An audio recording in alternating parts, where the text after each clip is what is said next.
Pemirsa, banjir yang merendam Kabupaten Demak, Jawa Tengah juga mengakibatkan puluhan pasien gangguan jiwa di panti rehabilitasi Maunatul Mubarok terjebak. Evakuasi pasien gangguan jiwa oleh pengelola panti berlangsung dramatis. Satu persatu pasien gangguan jiwa di panti rehabilitasi Maunatul Mubarok digendong menuju lokasi pengungsian. Bukan perkara mudah karena tinggi air banjir yang mencapai lebih dari 1 meter menjadi hambatan evakuasi.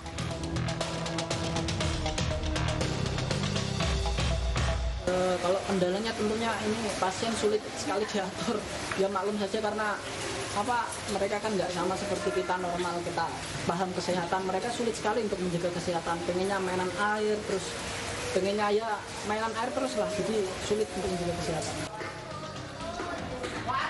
Lokasi pengungsian yang disiapkan juga seadanya, yaitu dengan memanfaatkan pagar bambu sebagai alas duduk pasien di lokasi yang tidak terlampau parah terendam banjir. Akibat banjir, seluruh kamar rawat terendam hingga ketinggian lebih dari 1 meter.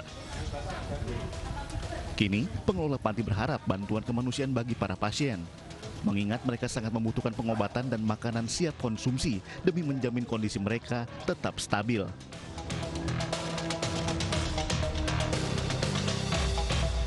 Dari Demak, Jawa Tengah, Taufik Budi, iNews melaporkan. Ya, banjir di Jawa Tengah juga merendam Lembaga Pemasyarakatan Pekalongan. 150 warga binaan terpaksa dievakuasi.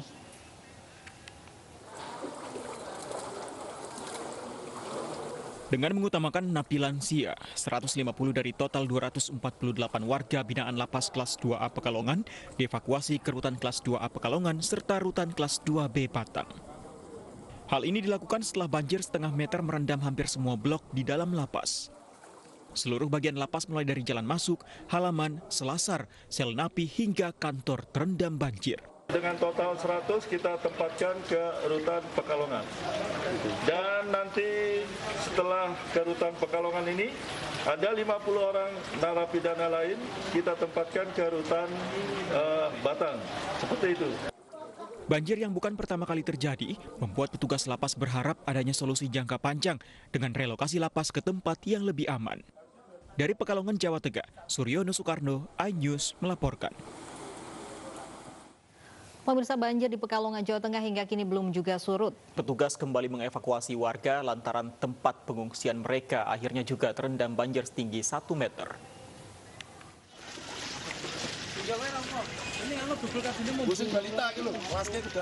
Dengan perahu karet, petugas gabungan kembali mengevakuasi warga Mulyorejo, Kecamatan Tirto, Pekalongan, Jawa Tengah. Sebelumnya, warga yang sebagian besar ibu dan anak-anak sudah mengungsi di sebuah sekolah dasar negeri. Namun karena banjir tak kunjung surut, bahkan bertambah tinggi, ratusan pengungsi pun diungsikan ke tempat lain yang lebih aman.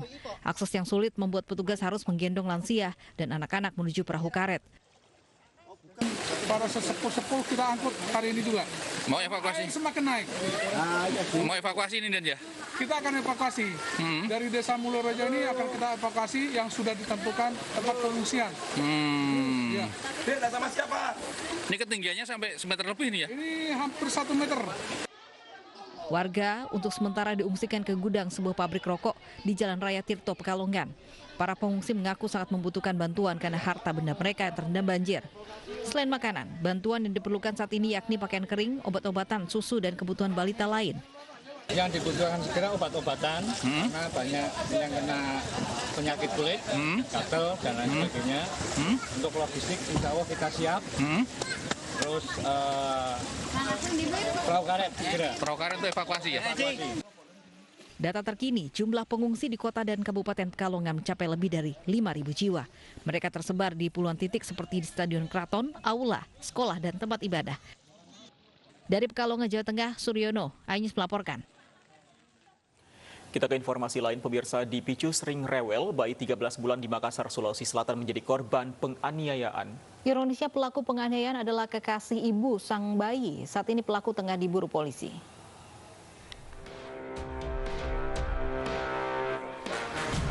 Gibran, bayi berusia 13 bulan ini dibawa ibunya melapor ke Polsek Panakukang, Kota Makassar, Sulawesi Selatan. Di sekujur tubuh dan wajah bayi ini didapati lebam dan memar bekas penganiayaan yang dilakukan oleh kekasih ibunya.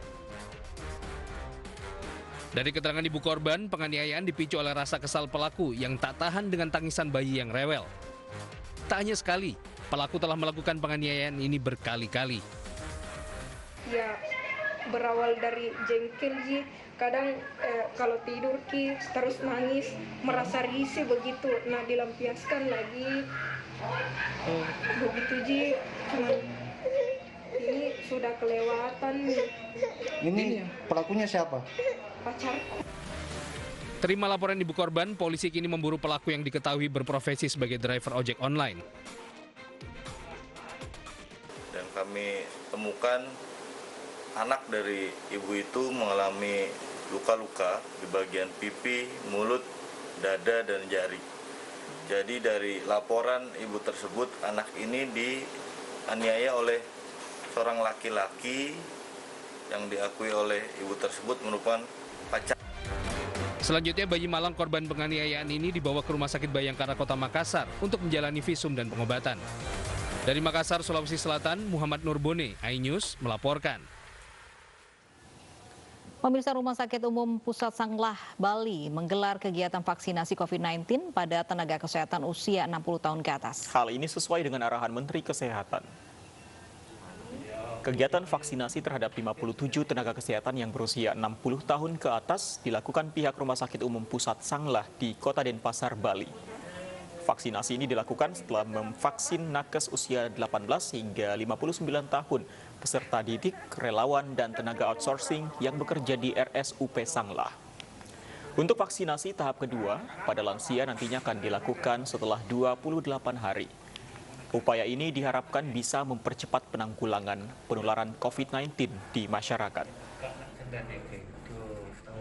Jadi menindaklanjuti rekomendasi tersebut, kita di Rumah Sakit Sanglah juga sudah mulai melakukan vaksinasi terhadap nakes kita yang di atas umur 60 tahun mulai hari ini. Pagi ini. Jadi sudah tadi saya sampai pagi tadi sudah ada sekitar 7 sasaran yang sudah bisa kita berikan vaksinasi. Nah, kalau kita melihat sasaran kita, nakes kita yang berusia lebih dari 60 tahun itu di Rumah Sakit Umum Pusat Sanglah ini ada 57 orang. Ya, dan untuk membahas mengenai vaksin terhadap tenaga kesehatan lansia, sudah bergabung bersama kami Profesor Zupair Jurban, Ketua Satgas ID untuk COVID-19. Selamat siang, Prof. Selamat siang, Mas. Prof, alhamdulillah kabar baik, Prof. Semoga Profesor juga selalu kabar baik.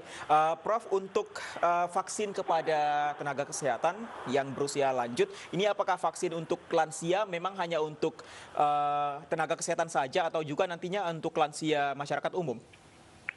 Iya, mula-mula untuk lansia nakes, sekarang kemudian akan disusul untuk umum, untuk semuanya. Baik. Prof, ini kemudian apa pertimbangan akhirnya lansia ini juga divaksinasi? Padahal sebelumnya vaksinasi dilarang bagi lansia, Prof. Iya, karena penelitian uji klinik fase 1 dan 2 membuktikan bahwa benar-benar aman untuk usia di bawah 60 tahun. Namun kemudian kan ini dengan waktu makin banyak bukti ilmiah terungkap. Nah, bukti ilmiah yang terbaru menunjukkan bahwa aman untuk usia di atas 60 tahun. Jadi fase 3 uji klinik di Brazil ini menyertakan sampai usia 70 tahun. Jadi sampai 70 tahun aman dari Brazil ini, kemudian BPOM mencari data-data yang lain, akhirnya menyimpulkan kalau di atas 70 tahun juga oke, tetapi disarankan lebih hati-hati dan ada baiknya dikerjakannya di rumah sakit vaksinasinya. Nah, hati-hati ini apa yang harus dilihat? Apakah ada syarat tertentu dari segi kesehatan yang harus dilihat pada lansia calon penerima vaksin, Prof? Iya, di sini ada tim screening. Jadi lansia itu kemudian ditanya umur berapa, oh misalnya 78, misalnya pernah sakit apa, pernah kolesterol tapi sekarang normal, gula darah, tadinya pernah ada diabetes tapi sekarang HbA1c dan gula darah normal, oh nggak masalah, silahkan saja. Nah kemudian kalau ada jantung, misalnya ada yang pernah pasang ring atau pernah operasi jantung bypass, Ntar dulu, nanti kita tunda dulu, Anda belakangan saja gitu. Kira-kira, jadi tim screening ini ketat sekali, kalau memang nggak bisa juga ditunda aja dulu. Belakangan ini maksudnya apa, Prof? Tetap akan divaksin atau bagaimana? Iya, sempat akan divaksin, atau lebih baik lagi kalau yang bersangkutan sebelum di screening tempat vaksin itu juga membawa surat keterangan dari dokternya masing-masing. Dulu pernah sakit apa, diobati apa, dan terkontrol atau tidak. Jadi prinsipnya kan usia lanjut selalu saja ketemu ada beberapa penyakit. Namun kalau penyakitnya terkontrol baik, iya monggo saja silakan untuk vaksinasi. Baik, usia lanjut ini Prof, ini kan sangat rentan sekali penyakit penyertanya seperti memang tadi Prof sebutkan ada gula darah, diabetes, dan darah tinggi. Nah, ketika memang yang calon yang mendapatkan vaksin ini sedang menderita penyakit tersebut, artinya dilarang untuk mendapatkan vaksin. Oh, ditunda kan, misalnya diabetes belum terkontrol paling lama sebulan juga bisa diobati, selesai, bisa divaksinasi. Darah tinggi juga sama, kalau masih 160-100 misalnya, oh ini belum terkontrol ya diobati, dosisnya disesuaikan, sebentar kemudian juga akan normal dan boleh vaksinasi. Namun catatannya begini, usia lanjut itu kenapa penting? Karena kalau terkena virus penyebab COVID-19, ini angka kematiannya tinggi, lebih dari 10%. Padahal pada usia yang lebih muda, itu risiko kematian akibat COVID-19 kan di bawah 3%. Rata-rata dunia juga di bawah 2%. Sedangkan kalau usia lanjut di atas 10%, jadi kan beda banget. Jadi justru penting banget untuk melindungi usia lanjut. Baik, Prof, untuk usia lanjut ini apakah kemungkinan akan ada efek yang dialami dibanding dengan yang usia muda ketika setelah divaksin, Prof? Ya itu tadi, jadi untuk menghindari efek samping yang serius maka diperlukan screening. Jadi kalau hanya usia lanjut dok, nggak ada masalah penyakit penyerta, ya monggo silakan. Kemungkinan efek sampingnya apa, Prof? Kemungkinan efek sampingnya yang lebih berat sebetulnya yang terdeteksi sekarang ini tidak ada. Namun kita harus belajar juga dari negara lain. Jadi misalnya di Norwegia itu usianya lanjut banget karena Norwegia mempelajari, mereka punya vaksin Pfizer. Vaksin Pfizer di Inggris pada usia lanjut. Jadi mereka mau meniru. Jadi orang-orang yang ada di panti jompo yang usia lanjut banget dan sakitnya lumayan berat-berat, itu divaksinasi. Nah, kemudian menyebabkan kematian pada sekitar 29 pasien yang meninggal setelah vaksinasi. Tapi itu ternyata dibuktikan bukan karena vaksinnya, tapi memang karena penyakit dasarnya. Untuk itu WHO sekarang juga sedang meneliti ulang apakah benar demikian. Jadi nggak usah khawatir kalau sudah lewat tim screening. Baik. Manfaatnya jauh lebih besar dari kemungkinan efek sampingnya. Baik, oke. Untuk menghindari resiko yang nggak besar begitu bahkan kematian dampak dari vaksinasi usia lanjut ini, kemudian apa yang dilakukan, Prof? Ya tadi dengan screening. Jadi kalau saya pernah sekarang masih minum obat untuk penyakit jantung, ya pada screening itu kemudian ya nanti dulu, ntar dulu mas atau ntar dulu dok belakangan. Kemudian ada yang pasien asma datang masih ngik, bengek, asmanya masih aktif, ya tunda dulu. Namun kalau usia 75, 76 sehat, fisiknya baik, ada diabetes tapi terkontrol baik, ya lanjut dengan vaksinasi, nggak masalah. Baik. Atau ada hipertensi atau ada asma namun sedang terkontrol baik, tidak dalam kondisi yang berat, amat baik untuk divaksinasi, mencegah risiko gawat karena COVID. Baik, Prof, ada imbauan untuk masyarakat terkait vaksin ini, khususnya mungkin untuk masyarakat lanjut usia, Prof. Apa imbauan dari Profesor? Jadi vaksin ini cara yang aman dan efektif dan cepat untuk mendapatkan kekebalan. Sehingga kalau kita setelah divaksinasi itu menjadi kebal, sehingga kalau ada virus masuk ke tubuh kita bisa ditangkal, tidak jadi sakit. Itu yang pertama. Yang kedua, kalau kita divaksinasi pertama itu nggak langsung kebal, seminggu kemudian juga belum. Kalau untuk usia lanjut kan jaraknya 2 kali suntik itu 28 hari. Jadi kekebalan baru muncul mulai optimal itu setelah 6 minggu. Jadi pada minggu pertama, minggu kedua kita masih bisa tertular. Jadi tetap harus hati-hati banget.